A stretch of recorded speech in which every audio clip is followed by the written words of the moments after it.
Assalamualaikum warahmatullahi wabarakatuh. Perkenalkan, nama saya Alan Toro. Saya dari Universitas Oso, dari Prodi Ilmu Kelautan. Di sini saya ingin mempresentasikan buku dari biologi oceanografi, yaitu dimana materi saya ada di bab 8, yang mana judulnya yaitu komunitas bentik. Baiklah, mari kita masuk di bagian pertama. Komunitas bentik adalah kumpulan makhluk hidup yang tinggal di dasar laut, mulai dari daerah pasang surut hingga palung terdalam. Walaupun hidup di dasar, komunitas ini tetap terhubung dengan ekosistem di perairan atas. Produksi makanan di perairan dangkal berasal dari fitoplankton dan tumbuhan bentik, sedangkan di laut dalam dari sisa-sisa organik yang tenggelam. Lingkungan intertidal. Intertidal adalah daerah pesisir yang terkena pasang surut. Organisme ini menghadapi perubahan suhu, kadar garam, dan kekeringan. Mereka beradaptasi dengan cara masuk ke pasir, memiliki cangkang keras, atau menempel kuat di batu karang. Beberapa spesies juga bersembunyi di kolam-kolam kecil saat air surut. Contoh dari hewan-hewan intertidal ini seperti tirang, itu biasanya yang sering terjadi di daerah intertidal, sering ada di daerah intertidal. Selanjutnya, pantai berbatu.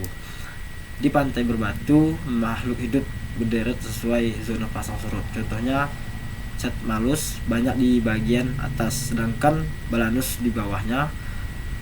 Zonasi ini dipengaruhi oleh suhu, kekeringan, persaingan antar spesies, dan predator seperti bintang laut, disaster, dan menjaga keseimbangan ekosistem.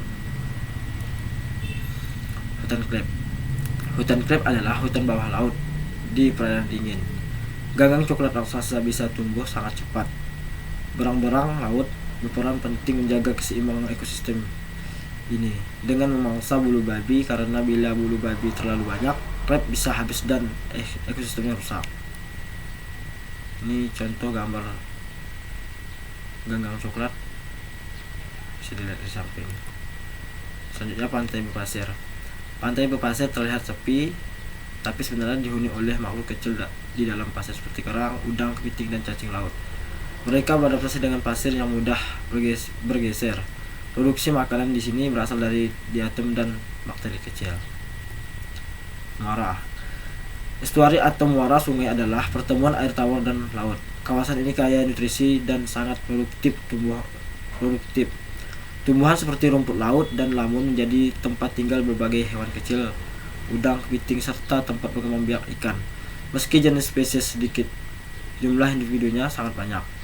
Di samping bisa kita lihat dari daerah muara, di mana isi daerah muara itu dari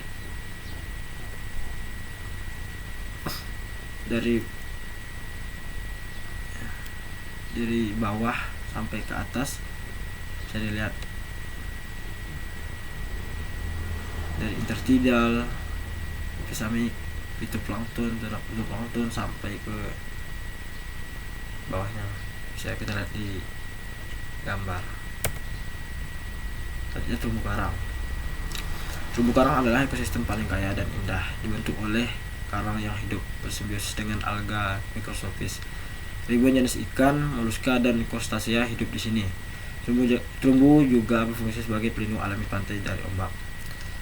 Bisa kita lihat di samping bagaimana terumbu karang sangat penting bagi ekosistem laut, di mana terumbu karang ini tempat tinggalnya berbagai spesies makhluk hidup seperti ikan, kerang-kerangan, dan tempat makan bagi ikan dan lain-lainnya.